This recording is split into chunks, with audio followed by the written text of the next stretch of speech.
வணக்கம். சிவகங்கை மாவட்ட செய்திகள் வாசிப்பது மூஷாதை.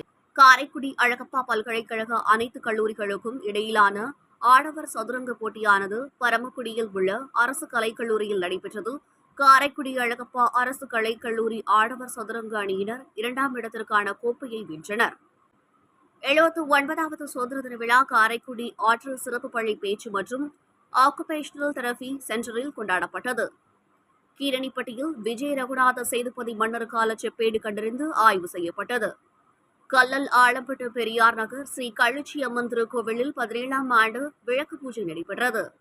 166 ஆண்டுகள் மிகவும் பழமை வாய்ந்த புலியால் பங்கு புனித பெரியநாயகி அன்னை ஆலய தேர் திருவிழா நடைபெற்றது. கோவிலூர் நாச்சியப்ப சுவாமிகள் கலை அறிவியல் கல்லூரியில் டெக்வெக்ஸ் 2025 போட்டிகள் நடைபெற்றது.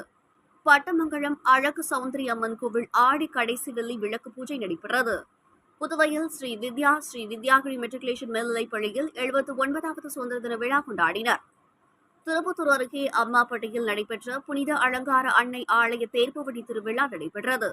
வழிநெடுகிலும் பக்தர்கள் ஆரத்தி எடுத்தும் சர்க்கரை வழங்கியும் கொண்டாடினர். தொகுப்புகளை காலை 8 மணி செய்திகளில் அறிந்து கொள்ள தொடர்ந்து இணைந்திருங்கள். டைம்ஸ் ஆஃப் திருப்பத்தூர் சேனலை சப்ஸ்கிரைப் மற்றும் ஃபாலோ செய்து கொள்ளவும்.